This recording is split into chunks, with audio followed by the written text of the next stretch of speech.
Hello, everyone, and welcome to Session 3 of the Global Black Feminist Reading Circle. My name is Randie Henderson, and I am one of the Black Feminist Reading Circle members of this online group. This session runs from January 20th until June 2nd and includes 2 week-long breaks. Our democratically selected reading material is Harriet A. Washington's book, Medical Apartheid, The Dark History of Medical Experimentation on Black Americans from Colonial Times to the Present. Our book group meets each Tuesday evening from 6:30 to 8 on the Google Plus Hangouts on Air platform. You may find the Global Black Feminist Reader Circle on Google Plus, YouTube, and Facebook, and always feel free to join us in reading our story together.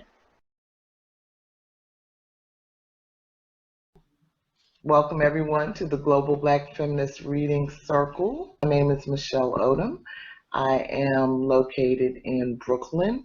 I'm one of the co-hosts of the Reading Circle along with Randie Henderson. You are invited to join the Reading Circle, and you can find information about us on Google Plus, where you can join our community page, or YouTube, where you can find our archived videos, and we also have a page on Facebook. We are in session 3, meaning this is the 3rd book that the group is reading. Reading Harriet A. Washington's Medical Apartheid, A Dark History of Black Americans from Colonial Times to the Present. And tonight we're focused on chapter 9, Nuclear Winter, Radiation Experiments on Black Americans. Hey, my name is Georgette Moses, and I'm participating in the warm spot of Columbia, South Carolina. Good evening, everyone. My name is Venita Walker, and I'm joining you from Cromwell, Connecticut. Welcome. Yes, I'm Joel Jones, coming from Charleston, North Charleston, South Carolina. Hi, my name is Edwina, and I'm glad to see everyone. I'm here in Utah. Hi, my name is Randie, and I'm watching from Atlanta, and I'm moderating tonight. Chapter 9, Nuclear Winter, Radiation Experiments on African Americans. In this chapter, we learn of the many ways the government, physicians, scientists, and those in power tricked, cajoled, found loopholes, lied, and experimented on Black people, poor people, and sick people. Harriet Washington provides information on the racism embedded in these experiments and how lack of education and integrity from the government aided in the detriment of the people exposed to plutonium, X-rays, skin lightening products, and radiation.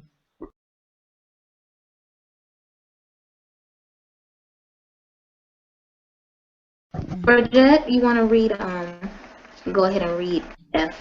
Okay. A little of the Buchenwald touch. The United States also chose to seek Nazi expertise. In 1945, the U.S. State Department, Army Intelligence, and the OSS, the immediate forerunner of the CIA, recruited former Third Reich scientists, granting them immunity, jobs, and new identities in a resettlement program for Nazi scientists. It was named Operation Paperclip for the mode of identifying potential recruits. A simple paperclip placed on each of their dossiers. In exchange, the State Department asked that the scientists resume their old habits, working on secret, non-consensual research projects, many of which exploited patients, but this time throughout the United States. And question F1. The U.S. took great measures to make sure this program remained a secret. Do you now think the trials for the Holocaust were for show? Do you think that some of the people who were supposed to be sentenced were actually used in the program and given new identities instead?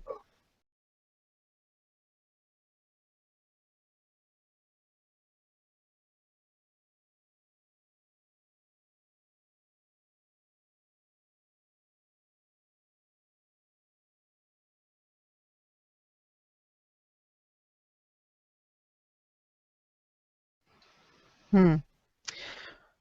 Well, I have to say yes to both of those questions. Um, hmm. Because after discovering that some of our captains of industry, like Henry Ford and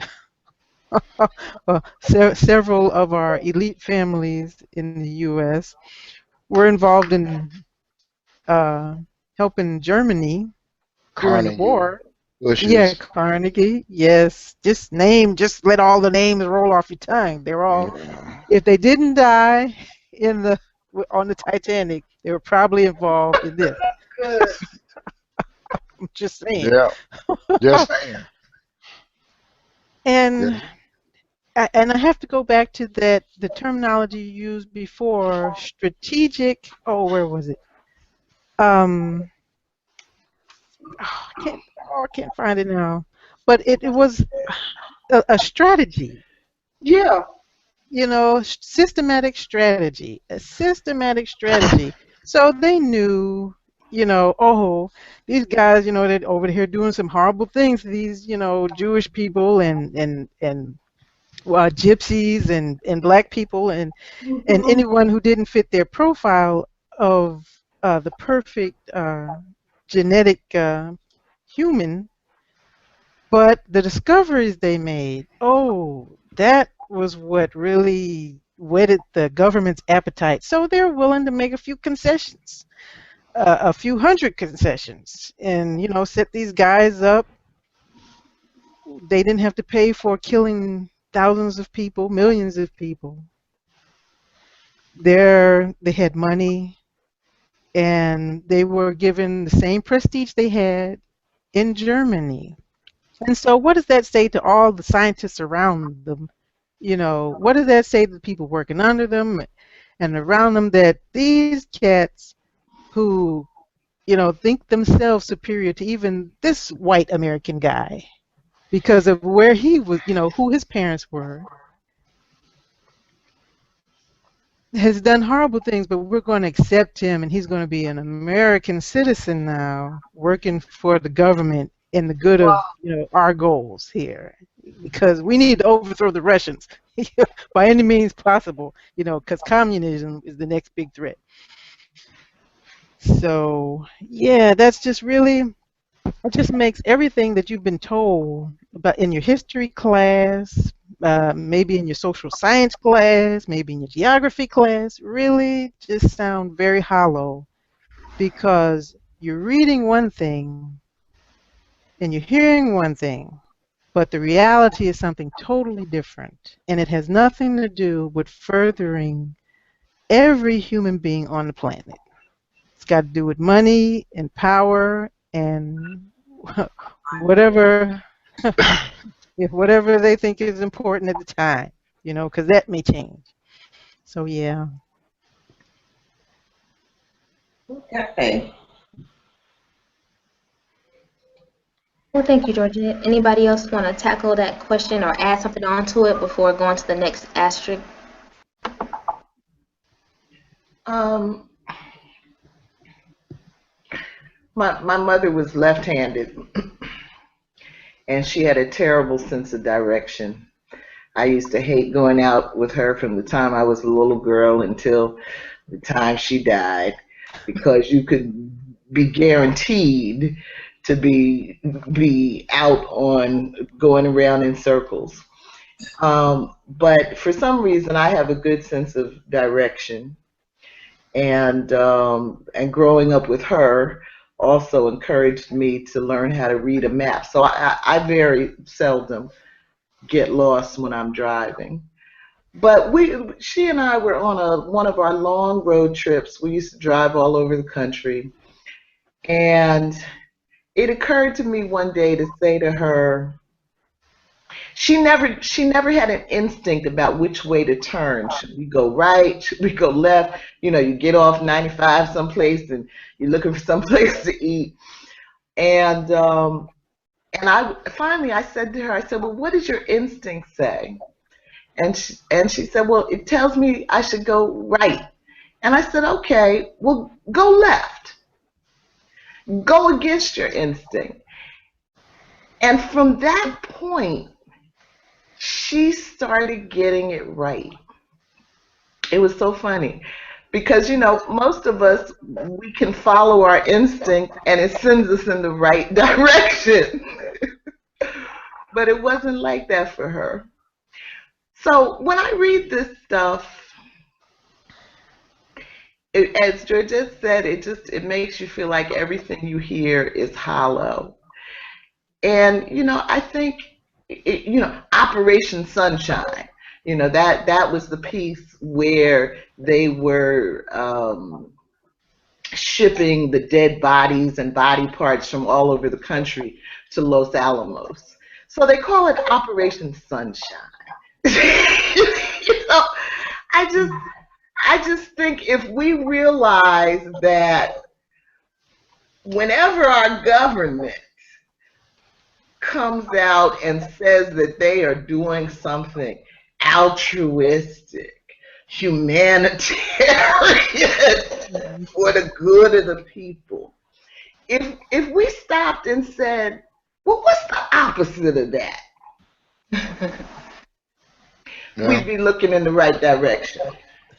Well, my thing is, I heard a government official testify before the Congress and Senate, and he just flat out said, well, governments lie. That's bottom line. But I want to know why we use the Nazis. We had a lot more experience in Operation Paperclip than they did. They only had 4 years. We had a couple of hundred, But and then the last thought is here. What do you got against left-handed people? What's up with that? I'm left-handed. Jesus, let's just keep growing with y'all. I do not have a problem with southpaws. You said, look, my mother was left-handed, so that's going to give you a prelude on what I'm getting ready to say about it. What the hell is this all about? I'm just saying, okay? I'm left-handed. All right. I loved my mother. Okay. And no other southpaw. Can't trust them. It was creepy. Okay. All right. Oh.